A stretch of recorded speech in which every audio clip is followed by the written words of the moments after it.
Well, here we sit in 2021. You still enjoy acting after all of these years. If I read a role that has something to say that I want to express, then it allows me to speak. And as a little girl, this was painful to me to read. You didn't feel beautiful as a little girl? Oh, I know I wasn't, because I was skinny, that's number one.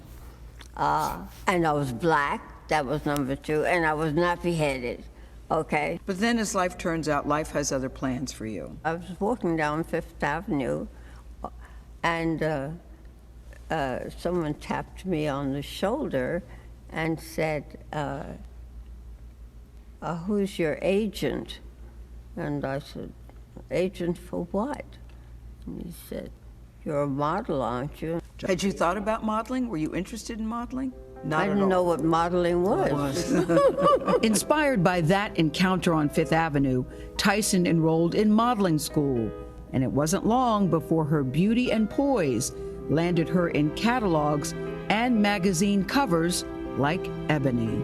The journey to stardom was not an easy one for Tyson, who became pregnant when she was 17 and had a short marriage that lasted just over 2 years. Tyson began her acting career as a single mother, a choice that brought conflict at home. My mother, I don't know what she wanted me to be. She thought that I was going to live in a den of iniquity, because we grew up in the slums, okay? Lots of prostitutes walking up and down the street.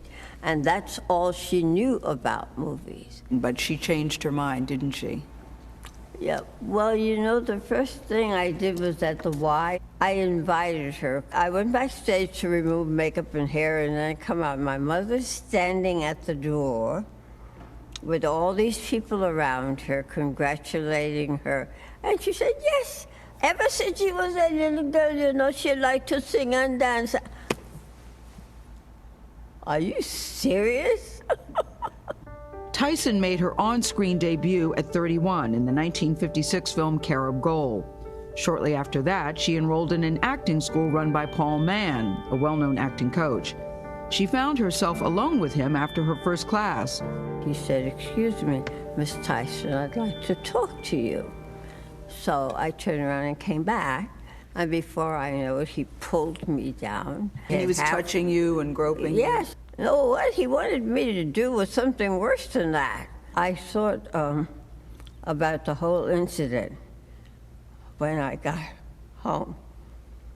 And, you know, I never shed a tear about that until this moment. All these years later, it still affects you that way. The whole thought that you could go out innocently to achieve something, and it turns out to be something so vulgar and coarse and demeaning to you as a young black woman.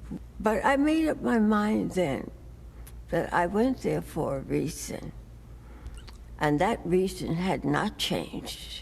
It sounds like a Me Too incident before we were even calling it Me Too. And some people would say, but why did you go back? And to that you say, I went back to get what I was told I needed in order to achieve what I wanted.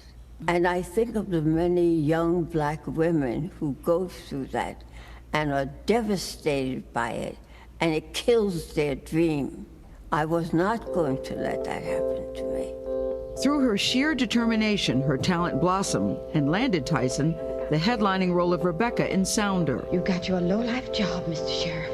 The 1972 film about a black sharecropper family. Bye, Daddy. Bye, sir. And a conversation with a white journalist about the movie pushed Tyson to find new purpose in her calling. And so you're promoting Sounder. And a reporter said to you that he felt a bit of bigotry in himself while he was watching the movie. When I asked him why so, he said, I was uncomfortable about your older son referring to his father as Daddy. I said, do you have children? What do they call you? He said, they call me Daddy. And I thought, my God, this man is thinking that we're not human beings. And I made up my mind that I could not afford the luxury of just being an actress, and that I would use my career as my platform.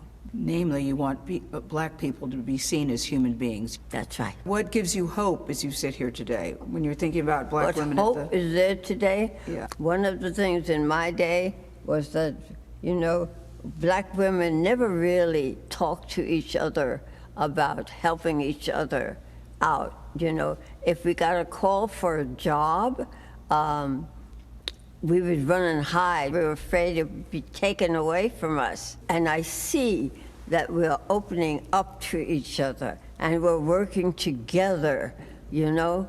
And that's what we need. In unity, in only unity, there is strength. Tyson came up among a generation of black artists who exemplified black excellence.